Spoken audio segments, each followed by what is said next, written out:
Que font les morts maintenant? Reposent-ils en paix, conscients, ou font-ils face à leur destin éternel?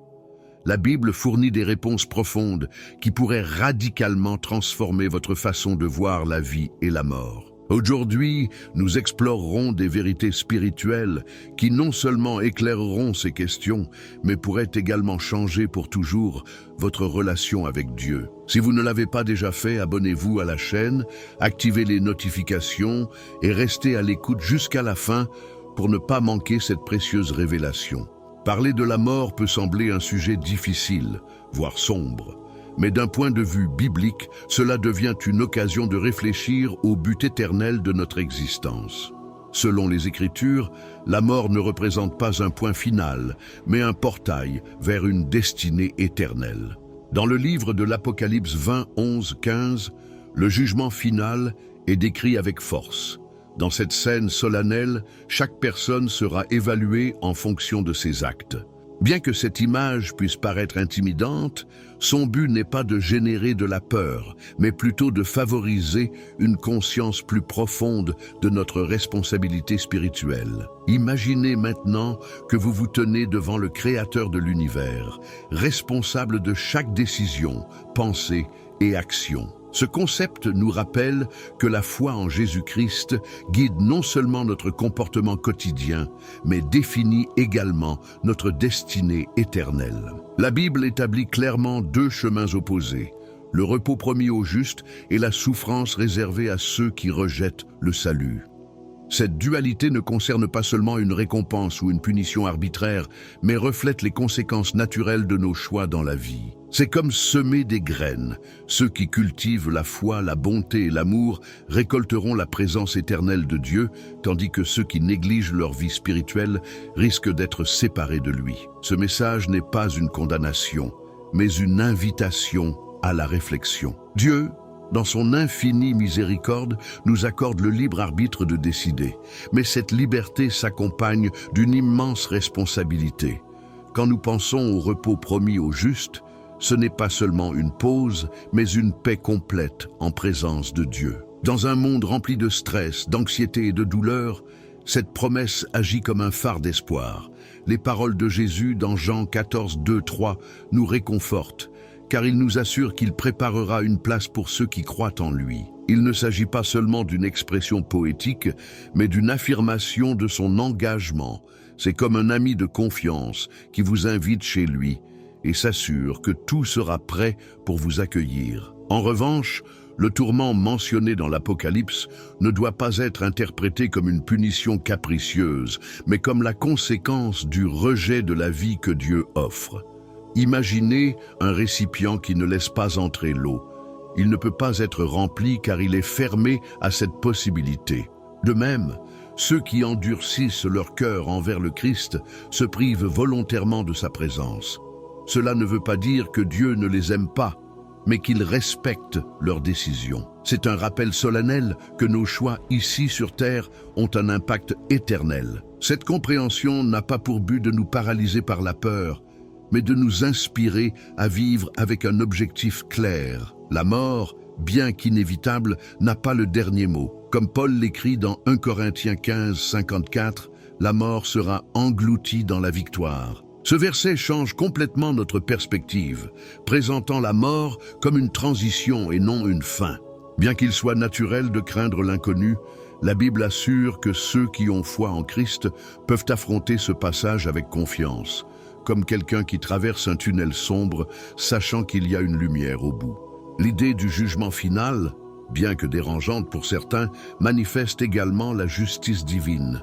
Dans un monde où le mal semble souvent prévaloir, la Bible nous rappelle que Dieu, dans son infinie sagesse, jugera équitablement. Cela ne signifie pas que nous devrions être obsédés par le jugement, mais plutôt avoir confiance en la justice parfaite de Dieu. À la fin, tout sera remis à sa place, et ceux qui ont vécu avec foi et obéissance recevront la récompense promise. En fin de compte, le mystère de la mort ne se veut pas une énigme qui nous consume dans l'incertitude, mais plutôt une révélation qui nous inspire. Chaque jour représente une opportunité de se rapprocher de Dieu, de vivre avec intention et de semer des graines de foi. La Bible nous invite non seulement à craindre le Seigneur, mais aussi à avoir confiance en sa bonté. Tout comme le soleil se couche au crépuscule pour réapparaître à l'aube, la mort devient le seuil d'une nouvelle vie pour ceux qui ont placé leur foi en Jésus-Christ. Avec cette compréhension,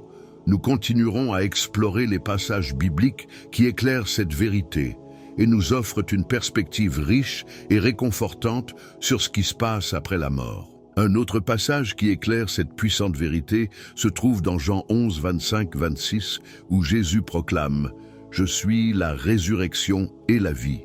Celui qui croit en moi vivra, même s'il meurt. » Ces paroles révèlent non seulement la domination du Christ sur la mort, mais aussi son immense amour pour l'humanité. Imaginez être présent et entendre cette déclaration directement des lèvres du Sauveur. Dans ce message, nous trouvons la garantie d'une vie éternelle qui transcende la mort physique. Mais ce verset suscite aussi une réflexion personnelle. Croyons-nous vraiment à cette promesse ? C'est une invitation à examiner la profondeur de notre foi et à renouveler notre confiance dans la fidélité inébranlable de Dieu. Dans Romains 8, 38-39, Paul nous assure que rien ne peut nous séparer de l'amour de Dieu. Ni la mort, ni la vie, ni les puissances spirituelles, ni les circonstances terrestres. Cette certitude est comme un rocher solide qui nous soutient au milieu des tempêtes de la vie. De nombreuses personnes ayant vécu la perte d'un être cher trouvent du réconfort dans ces mots. La Bible n'ignore pas la douleur de la séparation, mais elle affirme que cette souffrance est temporaire et sera remplacée par la joie éternelle d'être en présence de Dieu. Le psaume 23, 4 nous offre une autre image réconfortante. « Même si je marche dans la vallée de l'ombre de la mort, je ne craindrai aucun mal, car tu es avec moi. » Ce passage promet non seulement que Dieu nous attend à la fin de notre vie, mais qu'il marche avec nous à chaque étape du chemin. En période d'incertitude, cette vision d'un berger aimant nous remplit de force et d'espoir. La foi en Christ transforme la vallée sombre en un chemin vers la lumière, nous rappelant que nous ne sommes jamais seuls face à nos défis. En plus de nous réconforter, la Bible nous exhorte à préparer nos cœurs pour l'éternité.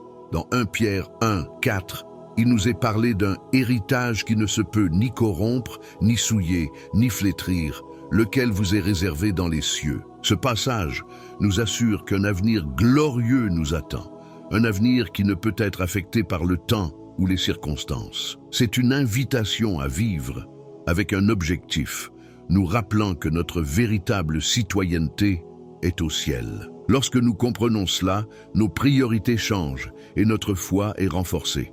Dans Matthieu 6, 19, 21, Jésus nous exhorte à ne pas accumuler de trésors sur terre, où le temps et la corruption les gâcheraient. Au contraire, il nous invite à accumuler des trésors dans le ciel, où ils sont éternels. Cet appel nous amène à réfléchir à la manière dont nous investissons notre temps et notre énergie. Sommes-nous concentrés sur l'éternel ou sommes-nous distraits par des soucis passagers?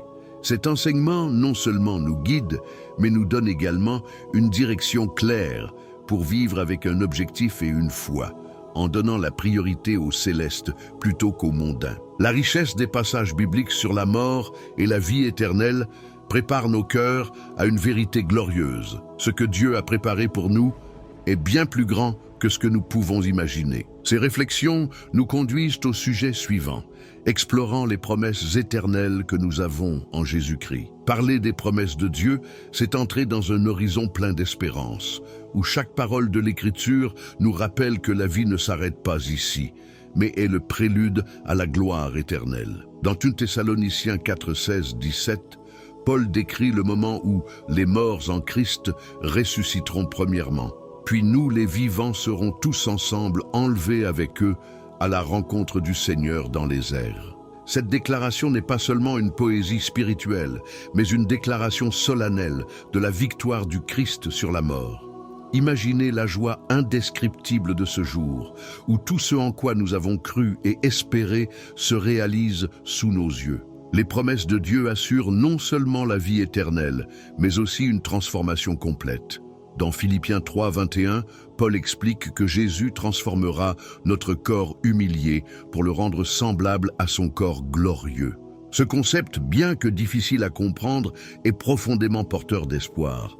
Visualisez un moment où toute douleur, maladie et limitation physique disparaissent.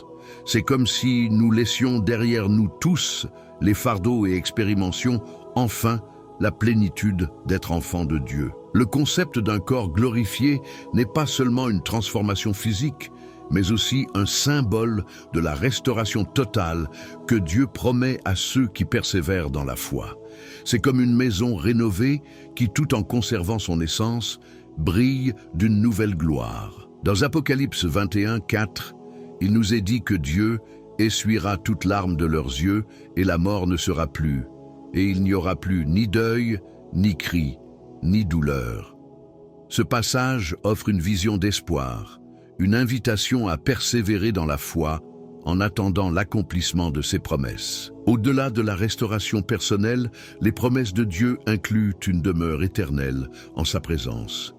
Dans Jean 14, 2, Jésus déclare « Il y a plusieurs demeures dans la maison de mon Père, et je vais vous préparer une place. » Ces mots apportent du réconfort aux âmes troublées, nous rappelant qu'il existe un endroit conçu spécialement pour chacun d'entre nous. Cette demeure céleste n'est pas seulement un refuge, mais une expression de l'amour parfait de Dieu. Enfin, dans Apocalypse 22, 1, 5, la Nouvelle Jérusalem est décrite comme un lieu où il n'y aura pas de nuit, car le Seigneur Dieu les éclaire. Plus qu'un lieu d'une beauté indescriptible, ce passage met en lumière la communion éternelle avec notre Créateur. Cette compréhension devrait nous motiver à vivre chaque jour avec l'attente de cette gloire à venir. Cette rencontre glorieuse et les promesses de Dieu nous donnent une force incomparable pour affronter les défis du présent. Lorsque nous nous rappelons que ce qui nous attend est infiniment meilleur que n'importe quelle épreuve actuelle, notre perspective change radicalement. Comme Paul l'a déclaré dans Romains 8, 18, les souffrances du temps présent ne sauraient être comparées à la gloire à venir. Cette puissante vérité est comme courir une course difficile, sachant qu'à la fin, il y a un prix éternel qui l'emporte sur toutes les difficultés. Cette espérance nous pousse à persévérer, à rester fermes dans notre foi en Jésus-Christ et à ne pas abandonner face à l'adversité. Cependant, ces promesses ne visent pas seulement à nous réconforter, mais aussi à nous inciter à agir. Dans 1 Corinthiens 15, 58, Paul nous exhorte à être fermes, inébranlables, travaillant de mieux en mieux à l'œuvre du Seigneur, sachant que votre travail ne sera pas vain dans le Seigneur. Ce message nous encourage à vivre avec un objectif clair, confiant que tout ce que nous faisons avec foi et amour a un impact éternel. Ainsi, les promesses éternelles transforment non seulement notre vision de l'avenir, mais façonnent également notre façon de vivre le présent. L'urgence de décider de notre destinée éternelle. La Bible nous présente un thème qui résonne profondément, l'importance de prendre une décision claire concernant notre foi et notre relation avec Dieu. Apocalypse 20, 11, 15 décrit en détail le jugement final, où tous, grands et petits, comparaîtront devant le trône de Dieu. Il ne s'agit pas seulement d'un événement solennel, mais du point culminant de toutes les décisions que nous prenons au cours de notre vie. Chaque action, chaque parole, chaque pensée sera prise en compte dans ce jugement. Cette révélation n'a pas pour but de provoquer la peur, mais de nous rappeler que notre vie ici sur Terre a un poids éternel. L'urgence ne réside pas dans la peur de la punition, mais dans le désir de vivre une relation pleine avec Dieu qui transcende cette vie. Imaginez-vous devant un juge humain. Même dans un tribunal terrestre, la gravité du moment est accablante. Il sera d'autant plus significatif de se tenir devant le Créateur de l'univers qui connaît chaque recoin de notre cœur. Jésus-Christ lui-même a parlé de ce jour dans Matthieu 12, 36, disant que nous rendrons compte de chaque parole vaine que nous aurons proférée. Cependant, cet enseignement n'a pas pour but de nous remplir de culpabilité, mais de nous motiver à vivre avec intention et but, sachant que chaque décision que nous prenons a des répercussions éternelles. L'urgence de cette décision devient encore plus évidente lorsque l'on considère la brièveté de la vie. Jacques 4, 14 décrit notre existence comme une brume qui apparaît un instant puis disparaît, Cette image nous invite à réfléchir à la manière dont nous utilisons le temps que Dieu nous a donné. Nous remettons souvent à plus tard les décisions importantes, en supposant qu'il y aura toujours un lendemain pour arranger les choses, mais la Bible nous appelle à agir maintenant. Comme nous le rappelle 2 Corinthiens 6:2, aujourd'hui est le jour du salut. Cet appel n'est pas une pression extérieure, mais un rappel intérieur à vivre, en communion avec notre Créateur. Dans Matthieu 25, 1-13, la parabole des 10 vierges souligne l'importance d'être préparés. 5 d'entre eux étaient prêts pour l'arrivée du marié, tandis que les 5 autres ne l'étaient pas. Cette histoire montre que nous ne pouvons pas dépendre de la préparation des autres. Chacun de nous doit prendre la décision personnelle de suivre le Christ. La foi n'est pas quelque chose dont nous héritons, ni quelque chose que les autres peuvent nous donner. C'est un choix individuel, une décision que nous devons prendre avec conviction. Ce message est particulièrement pertinent dans un monde plein de distractions et de soucis, où nous pouvons facilement perdre de vue ce qui compte vraiment. Le livre des Hébreux 9:27 déclare clairement « Il est réservé aux hommes de mourir une seule fois, après quoi vient le jugement ». Ce verset souligne que nous n'avons qu'une seule vie pour décider de notre destinée éternelle. Il n'y a pas de seconde chance ni de réincarnation. Bien que cette vérité puisse paraître dure, elle est également libératrice, car elle nous motive à vivre intentionnellement et à ne pas considérer notre relation avec Dieu comme acquise. Chaque jour qui nous est donné est une occasion de nous rapprocher de Jésus-Christ et de réaffirmer notre foi en lui. Mais l'urgence de cette décision n'a pas seulement des implications personnelles, elle affecte aussi ceux qui nous entourent. En tant que disciples du Christ, nous avons la responsabilité de partager cette vérité avec amour et compassion. Romains 10:14 pose une question cruciale. Comment croiront-ils en celui dont ils n'ont pas entendu parler ? Et comment en entendront-ils parler si personne ne le leur annonce ?